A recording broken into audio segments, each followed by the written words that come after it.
Hello everyone, मैं हूं सुखराम कुमावत और मैं लेके आया हूं आपके लिए easy to learn physics classes. अपन लास्ट लेक्चर लगभग 5 लेक्चर अपन स्टडी कर चुके हैं। आज अपन स्टडी करेंगे रिफ्रैक्शन ऑफ लाइट के बारे में। रिफ्रैक्शन ऑफ लाइट आज अपन डिस्कस करेंगे कि रिफ्रैक्शन होता क्या है, बनता कैसे है और जनरल लाइफ में अपन कहां कहां महसूस कर सकते हैं कि यहां रिफ्रैक्शन हुआ है, नहीं हुआ है। तो शुरू करते हैं। Let's begin refraction of light. चलिए, refraction of light generally mean क्या होता है, जनरली डिसाइड कैसे होता है कि ये रिफ्रैक्शन है। तो रिफ्रैक्शन होता क्या है, ध्यान सुनेंगे कि द बेंडिंग ऑफ द रे of light, bending of the रे ऑफ लाइट। मैं लिख रहा हूं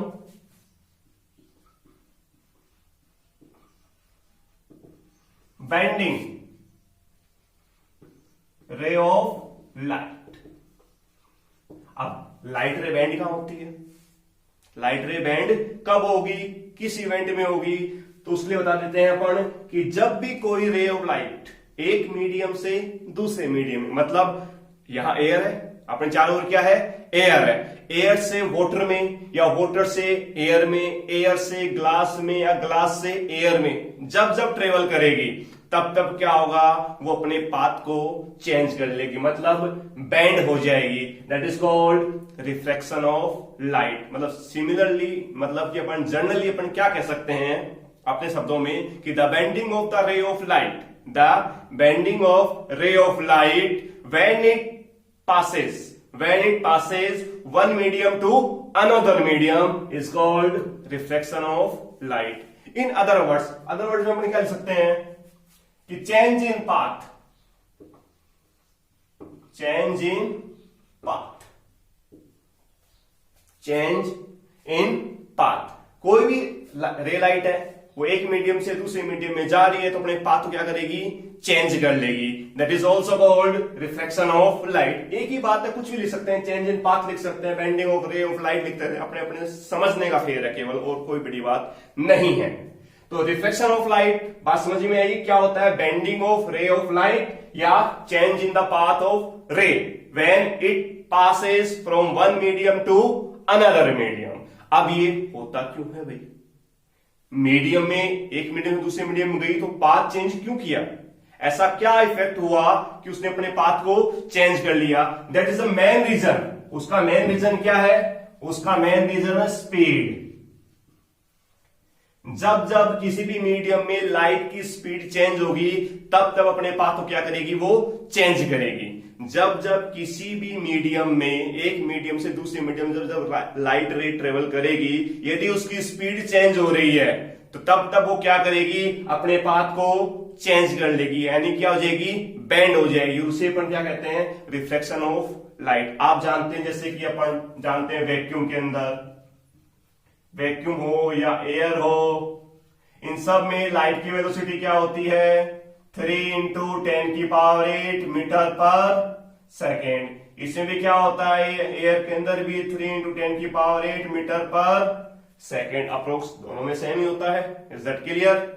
तो वैक्यूम से एयर में जा रही है, एयर से वैक्यूम में जा रही है तो बेंडिंग नहीं होगी या इतनी कम होगी, अपने को दिखाई ही नहीं देगी। लेकिन अपन बात करें वाटर के अंदर, ग्लास के अंदर, इन सब में क्या होती है, इनकी स्पीड चेंज हो जाती है। स्पीड चेंज होती है, क्या हो जाएगा, रिफ्रैक्शन हो जाएगा, बेंडिंग आ जाएगी। मतलब जितना ज्यादा स्पीड में चेंज हुआ, जितना ज्यादा स्पीड में चेंज हुआ उतना ज्यादा रिफ्रैक्शन। मतलब क्या कह सकते हैं अपन इसको सिंपल शब्दों के अंदर, ग्रेटर चेंज इन स्पीड, तो क्या मिलेगा आपको,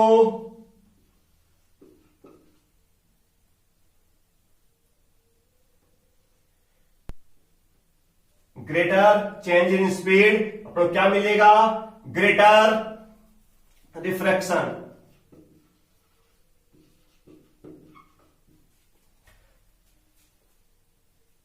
ग्रेटर स्पीड, जितनी ज्यादा स्पीड चेंज होगी उतना ज्यादा क्या मिलेगा आपको, रिफ्लेक्शन मिलेगा। उतना ज्यादा क्या होगा, आपको रिफ्लेक्शन मिल जाएगा। Is that clear? उतना ज्यादा क्या हो जाएगी? बेंडिंग हो जाएगी। ये तो क्या बात हुई? जनरल बात हुई। किसकी? रिफ्लेक्शन की। अब अपन बात कर रहे हैं कि जो मीडियम है, मीडियम को कैसे अपन डिफाइन कर सकते हैं? अपने पास मीडियम आता है, एयर मीडियम है, अपने पास वाटर मीडियम है, अपने पास क्या है? ग्लास है, और एनी अदर मीडियम्स है।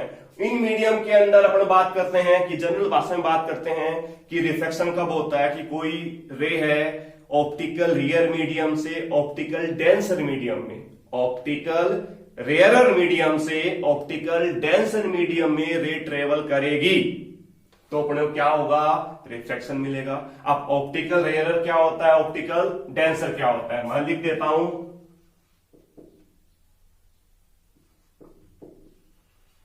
रेयरर और ऑप्टिकल डेंसर, ये मीडियम क्या होता है? ऑप्टिकल रेयर मीडियम एक ऐसा मीडियम जिसके अंदर स्पीड ऑफ लाइट क्या हो?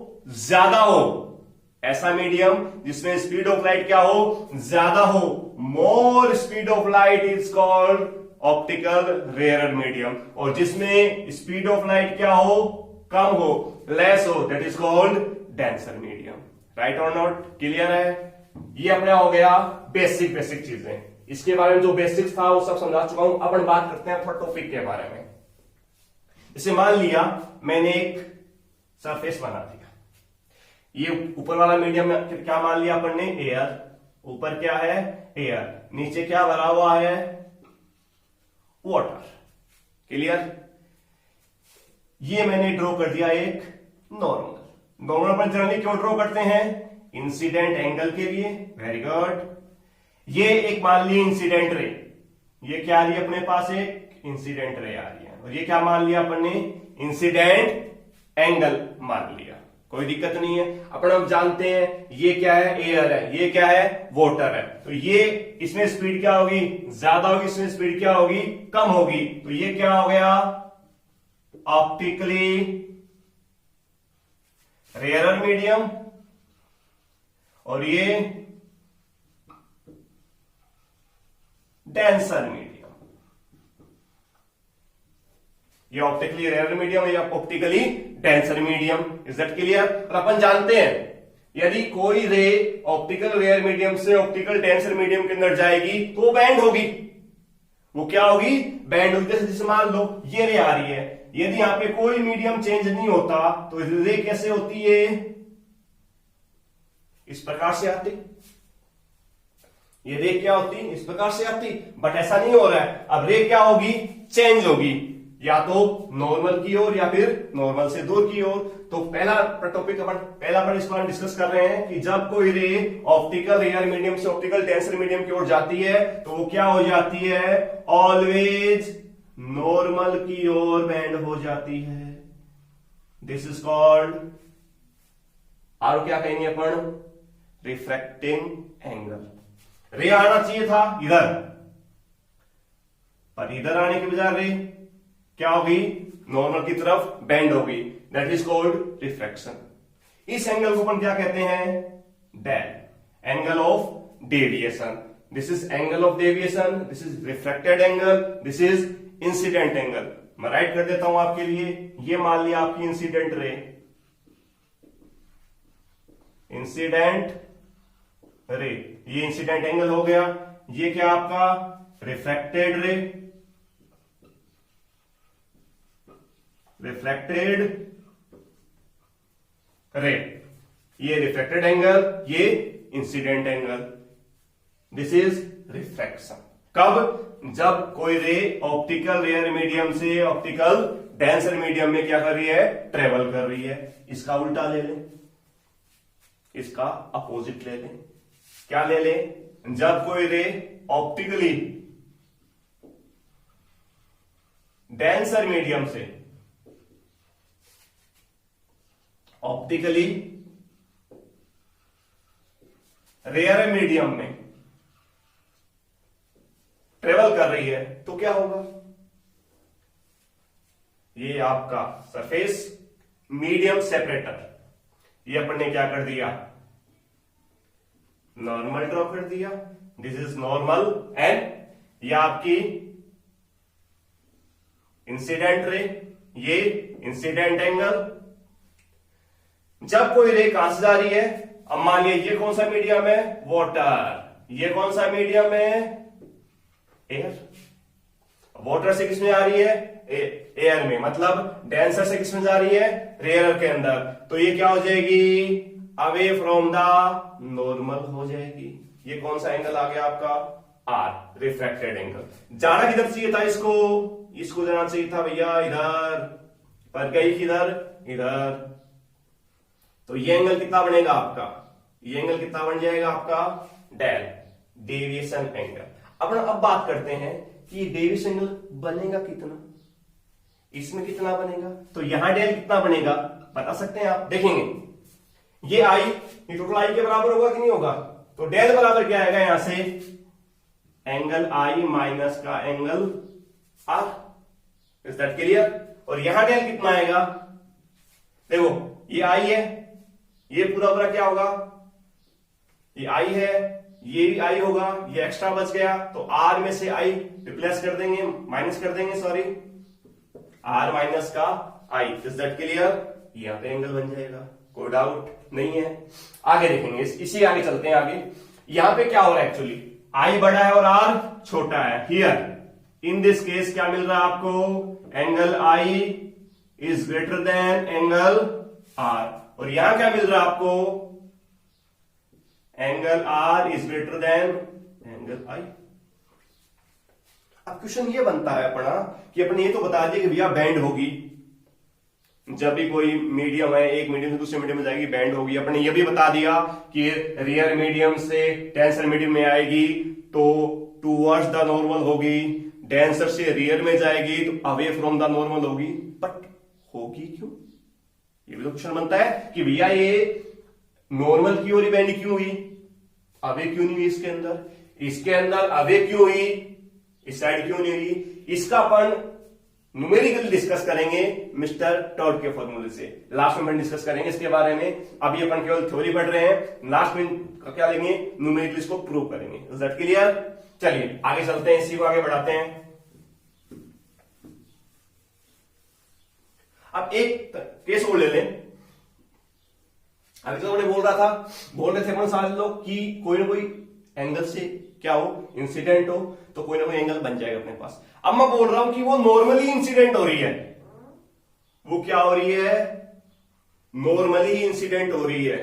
मतलब नॉर्मल से इसका एंगल आई की वैल्यू कितनी है, 0।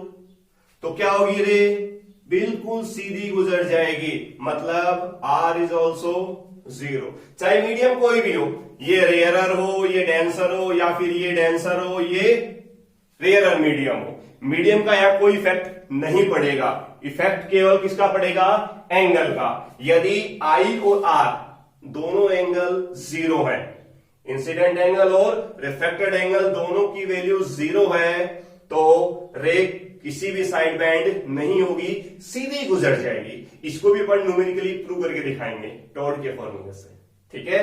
चलिए आगे चलते हैं। अपन क्या तक समझ में आ गया अपन पढ़ रहे हैं रिफ्लेक्शन के बारे में। ऑप्टिकली रेयर मीडियम मतलब जिसमें स्पीड ज्यादा हो वो ऑप्टिकली रेयर मीडियम, जिसमें स्पीड कम हो वो ऑप्टिकली डेंसर मीडियम। अपन अब बात करते हैं लॉज ऑफ रिफ्रैक्शन,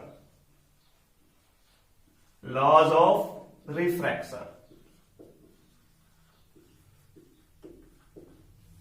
कि रिफ्रैक्शन के क्या क्या लॉज होते हैं, ठीक है। नंबर 1 लॉज, फर्स्ट लॉ,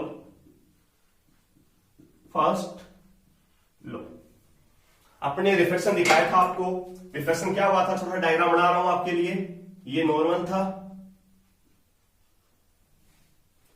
ये रेयर मीडियम मान लिया, डेंसर मीडियम मान लिया, ये अपनी इंसिडेंट रे, इंसिडेंट एंगल, तो क्या होगा, टुवर्ड्स द नॉर्मल, ये आर। इज दैट क्लियर, कोई डाउट नहीं है। देखेंगे incident ray, reflected ray and normal तीनों इस बोर्ड के प्लेन में ही है। इंसिडेंट रे रिफ्लेक्टेड रे और ये नॉर्मल।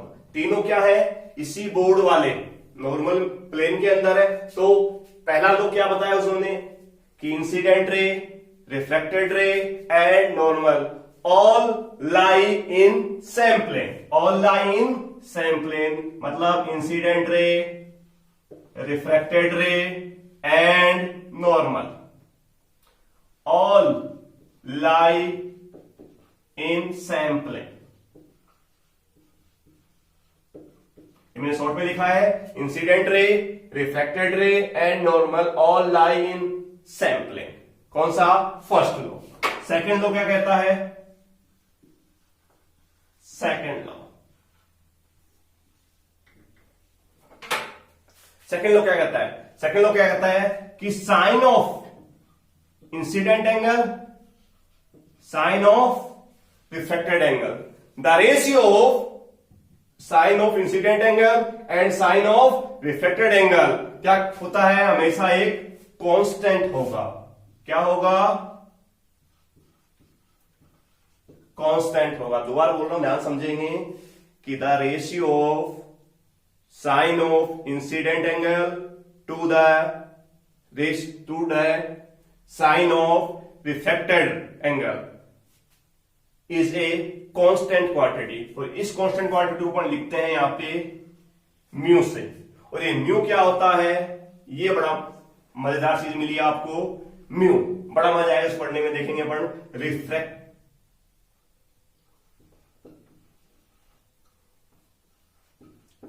रिफ्रैक्टिव इंडेक्स, ये होता है म्यू। म्यू क्या होता है, रिफ्रैक्टिव इंडेक्स। बड़ी मजेदार चीज है, मतलब इस टॉपिक का सबसे शानदार चीज यही है, refractive index.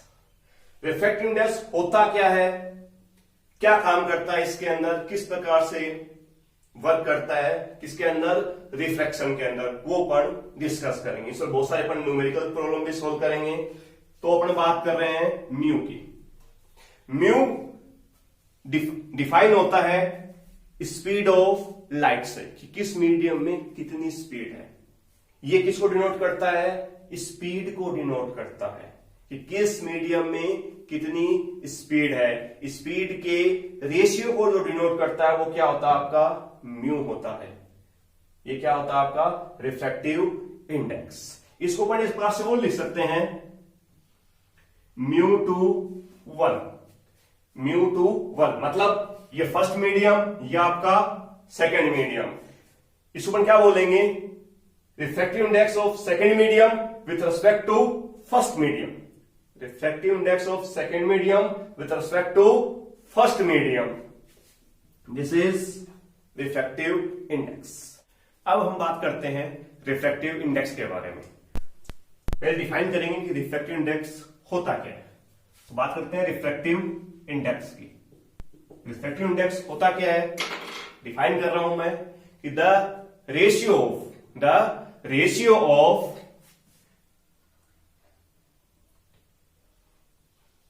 Speed of, velocity का स्पीड लिख लेते हैं अपन यहां पे, speed of light in vacuum, speed of light in vacuum to speed of light in medium, जो भी आपको मीडियम दिया गया है, this is called refractive index. That means mu is equal to c upon में v, where c is the speed of light in vacuum and v is the speed of light in medium. Any medium, water है, आपका glass है, diamond है, anything else, कुछ भी है, उसके लिए क्या होगा, ये होगा। This is called refractive index. अब इस रिफ्रैक्टिव को थोड़ा और जनरलाइज करते हैं अपन कि यदि एक मीडियम के आपके पास वैक्यूम है, एक तो कोई मीडियम है और अपन उसकी वैल्यू निकालना चाह रहे हैं किसके रेस्पेक्ट में, वैक्यूम के रेस्पेक्ट में निकालना चाह रहे हैं। किसके रेस्पेक्ट में निकालना चाह रहे हैं, वैक्यूम के। तो दिस इज कॉल्ड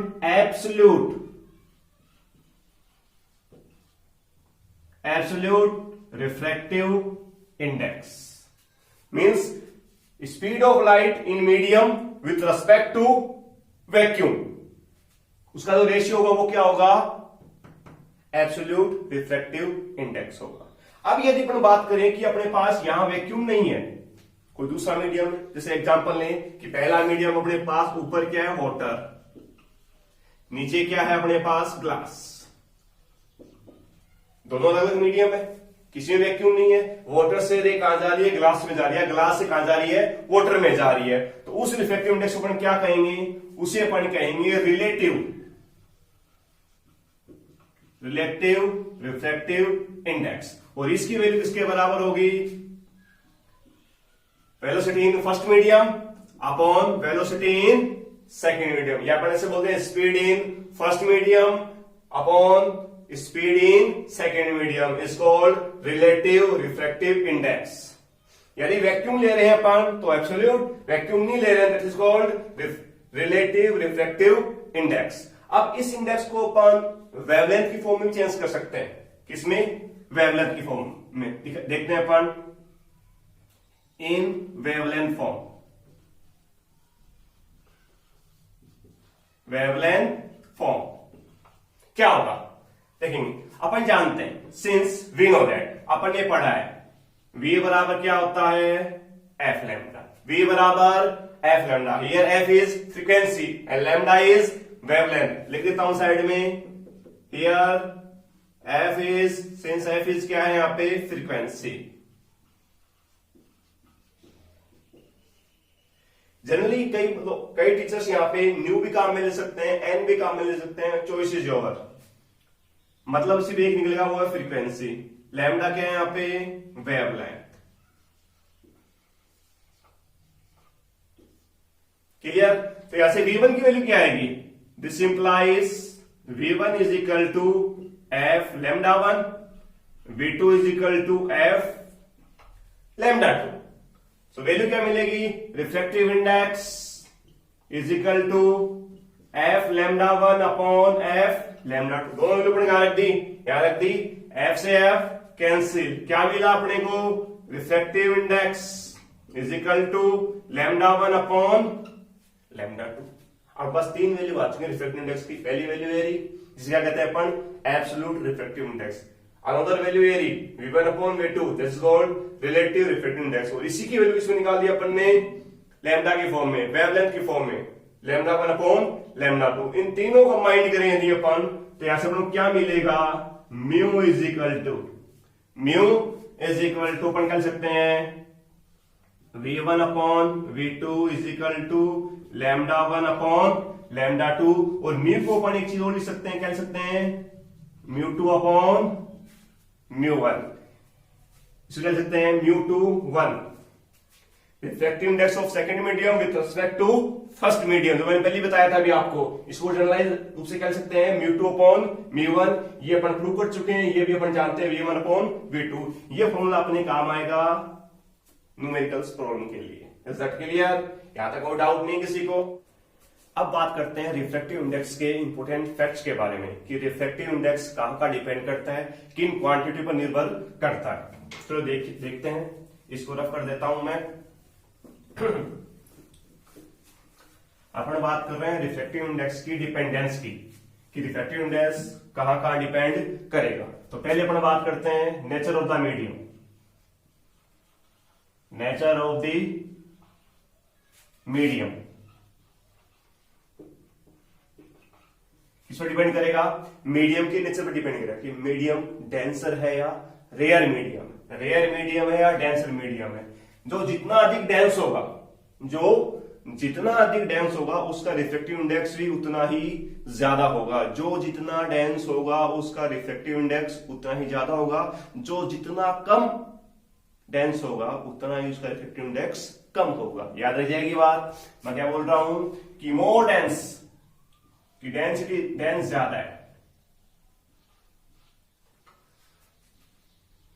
डेंस ज्यादा है तो क्या होगा, रिफ्रैक्टिव इंडेक्स भी ज्यादा होगा। डेंस कम है, लेस डेंस है, तो रिफ्रैक्टिव इंडेक्स भी क्या हो जाएगा, कम हो जाएगा। इस प्रकार से डिपेंड करता है, मीडियम के नेचर पर डिपेंड करता है। तो एक चीज और याद बता दूं आपको मैं, कि ये जो डेंसिटी अपन बात कर रहे हैं, ये जो अपनी मास डेंसिटी होती है, जो जर्नल अपनी डेंसिटी निकालते हैं, उससे बिल्कुल अपोजिट है, उससे बिल्कुल चेंज है। ये मत सोचना कि जो मास डेंसिटी होती है वही डेंसिटी ये है कि जिसकी मास डेंसिटी ज्यादा है उसकी ऑप्टिकल डेंसिटी भी ज्यादा होगी। दिस इज नॉट पॉसिबल, ये डिपेंड नहीं करता है कभी भी। एक एग्जांपल देता हूं, जैसे तारपीन का तेल होता है, देखा हो आपने तारपीन का तेल, नाम सुना होगा, जो अपन कलर में मिलाते हैं, जो पेंट करते हैं ना, वॉल पेंट करते हैं या फिर अपन वुड पेंट करते हैं, आपका जो होता है आयरन पे पेंट करते हैं, लोहे पे पेंट करते हैं, उस पेंट के अंदर एक तारपीन का तेल मिलाया जाता है अपने पास। उस तारपीन का तेल की जो मास डेंसिटी होती है वो तो क्या होती है, कम होती है। मास डेंसिटी क्या होती है, कम होती है, जबकि मास डेंसिटी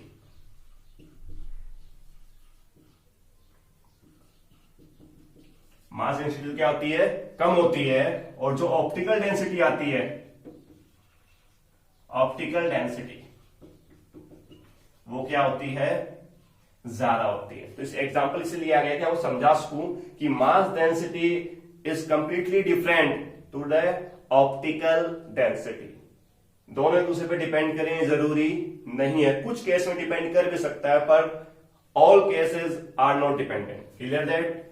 टॉपिक पे आते हैं दोबारा, nature of the medium. Second बात किस पर निर्भर कर रहा है, किस पर डिपेंडेंट करता है ये? दूसरी बात wavelength, wavelength of that medium.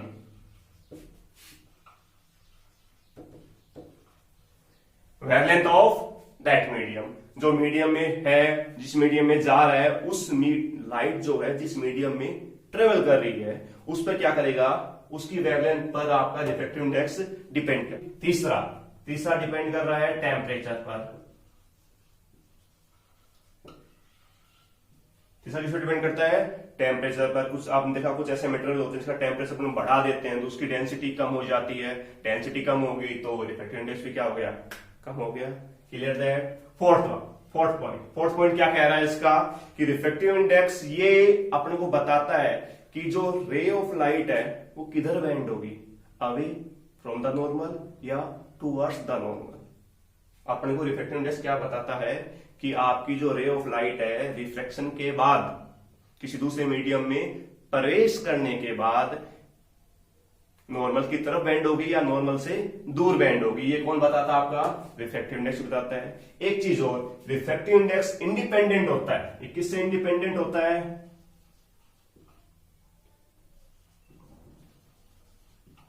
Independent होता है इंसिडेंट एंगल के, इंसिडेंट एंगल से बिल्कुल इंडिपेंडेंट होता है। उससे कोई मतलब नहीं इंसिडेंट एंगल कितना ज्यादा है कितना कम है, कोई इफेक्ट नहीं पड़ता है किसके ऊपर, रिफ्रैक्टिव इंडेक्स के ऊपर। ये था आपका रिफ्रैक्टिव इंडेक्स के डिपेंडेंस के बारे में। अब कुछ प्रॉब्लम्स लेते हैं। प्रॉब्लम कौन बताएगा हमें? Mister Todd. तो बुलाते हैं मिस्टर टॉड को, जो अपने क्या करवाएंगे, प्रॉब्लम सॉल्व करवाएंगे बिल्कुल फाड़ अंदाज में। So let's introduce my friend Mr. Todd.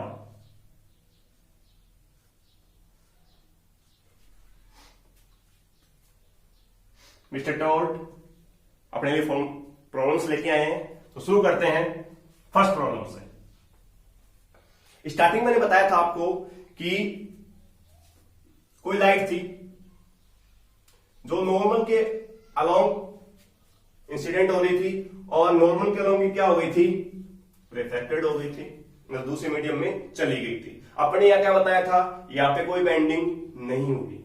Bend क्यों नहीं हुई उसका रीजन अब बताते हैं अपन, कि जो इंसिडेंट लाइट है और जो रिफ्लेक्टेड लाइट है इसमें कोई चेंजमेंट नहीं हुआ, बल्कि रिफ्लेक्शन क्या कहता है अपने को कि चेंजमेंट होना चाहिए, तभी उसे अपन क्या कहेंगे, रिफ्लेक्शन कहेंगे। या तो चेंजमेंट हुआ ही नहीं, बल्कि मीडियम दोनों क्या है, अलग अलग है, फिर भी चेंजमेंट नहीं हुआ। तो देखो कैसे, अपन सिंस वी नो दैट, अपन जानते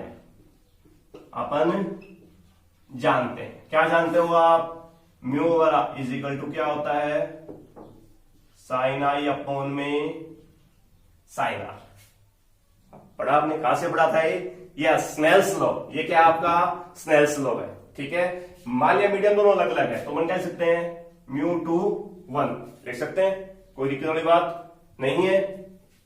चलिए साइन आई अपॉन में साइन आर। अब मैंने क्या बताया था, इंसिडेंट एंगल, यहां भी इंसिडेंट एंगल कितना था नहीं पता अपने को, बिल्कुल 0 के बराबर था, या अपन 0 नहीं लें तो भी कुछ न कुछ मान लें, ये आर था। यहां इंसिडेंट जिस एंगल से आई उस एंगल से क्या हो रही है, रिफ्लेक्ट हो रही है, उस एंगल से दूसरे में जा रही है। तो हियर क्या है, here i is equal to क्या है, आर है, आई इज इक्वल टू क्या है, आर। तो यहां क्या लिख सकते हो आप, μ2 1 is equal to sine I upon में साइन आई, दोनों same, cancel, 1 μ2 is equal to 1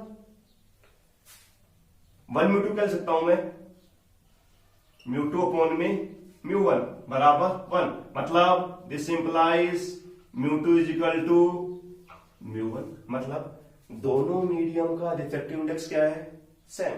refractive index same है, मतलब दोनों मीडियम का नेचर क्या है, सेम। मतलब पानी है तो दोनों पानी है, पानी है तो दोनों पानी है, दोनों ग्लास है तो दोनों ग्लास है, दोनों का रिफ्रैक्टिव इंडेक्स क्या आ रहा है, सेम आ रहा है, दोनों का रिफ्रैक्टिव इंडेक्स क्या आ रहा है, सेम आ रहा है। It means they does not bend, वो कभी बेंड नहीं होगी। इज दैट क्लियर, कोई डाउट नहीं है। अगली प्रॉब्लम लेते हैं। चलो, एक अपने बताया था आपको